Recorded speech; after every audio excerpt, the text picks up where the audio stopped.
Cada familia del gran área metropolitana produce en promedio 1 kilo de basura diariamente. Estas millones de familias producen 800 toneladas de basura y en 1973 el único lugar destinado para enviar estos desechos era el botadero a cielo abierto, el botadero Río Azul. Localizado en el Cantón de la Unión, situado al oeste de la provincia de Cartago, este botadero era un lugar donde diversos cantones del área metropolitana desechaban toda su basura. Un botadero es un lugar en el que se disponen residuos, donde no tiene ningún tipo de control o protección hacia el ambiente. Si alguna vez hubo un río en ese lugar, y si fue azul, de ello solo quedaba el mar muerto de mareas provocadas por los tractores que acomodaban de sol a sol las 800 toneladas diarias de basura que desecha la ciudad. Pero para saber qué le sucedió a este botadero, tendremos que hablar más de su historia. En 1973, el botadero fue el lugar escogido por varios municipios para recibir la basura. Pero el gobierno nunca previó que esto se le iba a salir de las manos, en cuanto a la producción de basura y la cantidad de años que esto iba a hacer. No tomó la previsión de buscar lugares distintos para depositar la basura, que tuviera medidas higiénicas y medidas para proteger el ambiente, porque el basurero estaba planeado para durar 12 años, pero al final duró más. Entonces todo se le acumuló. Mientras que tanto desecho se produjo, varias personas no tuvieron otra opción que vivir de la basura. Construyeron ahí sus casas o ranchos para vivir. Ellos se llamaban buzos. Los buzos obtienen su nombre por bucear entre la basura, porque esta gente encontraba todo lo que ocupaban, comida, ropa, hasta juguetes y más. Pero ellos no solamente buscaban cosas para consumo personal, también buscaban objetos valiosos para poder vender y sacar dinero. Esto se hizo en una comunidad más de 500 personas que vivían de esta manera, pero todos llegaron por una única razón, y eso fue subsistir. Sin embargo, estas personas que se habían acostumbrado a vivir de la basura por la basura, les llega una noticia que es buena y mala. Buena para los pobladores que vivían cerca de esta zona, ya que iban a cerrar el botadero, pero claramente mala para los buzos que vivían dentro del botadero. También durante este año hubieron varias huelgas que duraron días sobre el cierre del botadero. Un decreto del gobierno establece la fecha fija en 1992 que el botadero se cerrará el 31 de diciembre, pero por una negociación, los vecinos permitieron que el plazo del cierre se ampliara y eso fue al 30 de abril de 1992. Estos buzos vivían en este botadero y cuando se enteraron de la noticia del cierre, muchos eran escépticos de que lo iban a cerrar. La mayoría lo creyó y otros se cuestionaban dónde iban a ir, ya que era el único lugar que conocían, especialmente Única, la esposa de Momboñombo, y su hijo, el Bacán. Una de las personas que vio el problema y trató de hacer algo al respecto fue Momboñombo Moñagallo. Él se destacó como un líder comunal en el basurero. Ahora vía telefónica tendremos una pequeña entrevista con Momboñombo, que nos contará de su vida en el botadero y todo lo que sucedió. Yo siempre trataba de mantenerme al día con las noticias. Siempre habían cosas buenas y malas, pero el día que sacaron la noticia sobre la clausura del Río Azul, supe que cosas eran serias. Intenté hacer todo. Primero, Única, mi esposa, que había vivido en el botadero más de 20 años, no me creía. Siempre tenía la idea que no lo van a cerrar, pero yo no. No me iba a quedar callado, no iba a hacer nada.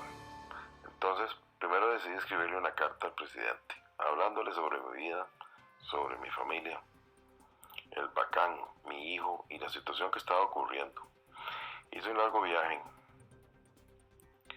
Para dejar la carta, me vestí con la ropa más formal que tenía y me fui.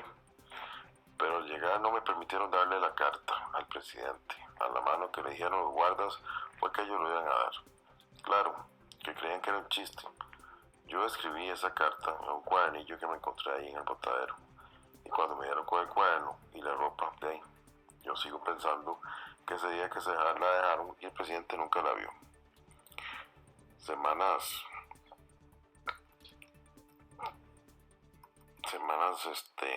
Las semanas pasaron y seguían viniendo las noticias sobre la clausura y se estaba acercando el día de la clausura. Entonces, como último recurso, le dije a los botaderos de mi zona que fuéramos a hacer una marcha. No todo el mundo acordó de ir, pero bastante gente fue. Oso, Carmucho, mi hijo, mi esposa, algunos adolescentes y los que quisieran ir. Al final éramos como 50 usos. Mientras íbamos caminando hacia la casa presidencial, la gente se nos comenzó a unir y a hacer más grande. Al llegar a la casa presidencial, nos recibieron con un dinosaurio. Era un tanque bomba y comenzaron a tirarnos agua. A la gente le pareció un vacilón, pero no cumplimos nada. Al regresar, el bacán se enfermó y se murió por asma. Y una gripe terrible que al final nada se pudo hacer. Ahí fue cuando Única y yo decidimos irnos a Punta Arenas. Y ahí estábamos haciendo lo que podemos hacer para vivir. El 31 de abril de 1992 era supuestamente el día fijo y nos fuimos antes de esa fecha para disfrutar lo que nos quedaba. Luego, en 1994, el botadero fue cerrado, pero se reabrió 4 días después tras un nuevo acuerdo con los pobladores. En 1995, las autoridades sanitarias clausuraron el botadero durante 3 días. 1996, 3 días antes para que venciera el plazo de la clausura del botadero, hubo una reunión de 30 minutos donde el Convenio Cooperativo Intermunicipal, que agrupa a 2 ayuntamientos del área metropolitana, acordaron solicitar al gobierno y a las comunidades aledañas el vertedero del Río Azul que iniciaran negociaciones para usar el relleno por un tiempo prudencial, en tanto se encuentre otro sitio para depositar los desechos. Algunos de sus candidatos eran La Uruca, Orotina, Turrúbares, Atenas y Esparza, que fue la elegida. Un comentario que dijo Héctor González, coordinador del Comité Cívico Interdistrital. Todos estamos tras un mismo norte, no más basura en Río Azul. Si bien es cierto, se ha dicho que alguna gente apoyaría una prórroga, es una minoría. Yo abrigo la esperanza de que se nos respete y se respete la promesa que hizo el gobierno. Después de 8 años, la Sala Cuarta ordenó cerrar el relleno el 31 de diciembre de ese año, pero no se cumplió por falta de otro lugar para depositar la basura. 3 años pasaron y la Sala Cuarta estableció que Río Azul debía cerrar en 6 meses.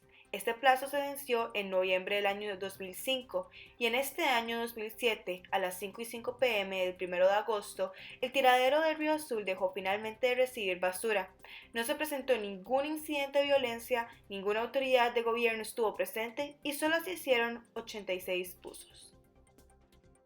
Luego de todos esos años, el gobierno planeó un compromiso y del consorcio de municipalidades que utilizaron el relleno con la comunidad de Río Azul. Entonces, se procedió a contratar a una empresa para que desarrollara el cierre técnico del botadero. La tarea es de recuperar el terreno, reprobarlo con vegetación y construir áreas deportivas y sociales para uso de la población. Después de 35 años de ser un tóxico dolor de cabeza para los vecinos de Río Azul, el botadero de basura se transformó en una montaña verde. Lo que una vez dio asco, hoy tiene un centro comunitario inteligente donde niños y adultos acceden a internet y a cursos gratuitos y zonas verdes para disfrutar. Lo que ocurrió fue que se puso una capa de arcilla de 40 centímetros de espesor. Esta es la encargada de que sella el terreno, cubre la basura y evita el ingreso de líquidos.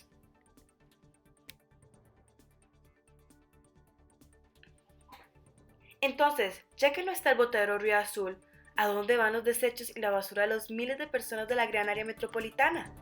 Los desechos sólidos van al Parque Tecnológico Ambiental en la comunidad de La Carpio, donde los desechos se tratan con el aporte de nuevas tecnologías ambientales, cuales claramente protegen el ambiente por medio del esparcio de los residuos en pequeñas capas, compactándolas a nivel más bajo posible y cubriéndolas con el suelo al fin de día del trabajo. Otra tecnología usada para reducir el impacto en el ambiente se utiliza el protocolo Kioto. Incluye el tratamiento de lixiviados, que son los líquidos producidos por la basura, quema de gases de decomposición, principalmente el metano, planes de reforestación en el área de relleno sanitario y control de olores. Como se puede ver, el botadero Río Azul ha pasado por mucho, especialmente la gente que vivía ahí, tal como Única y Momboñombo. Pero el país tenía que moverse hacia adelante y mejorar el país.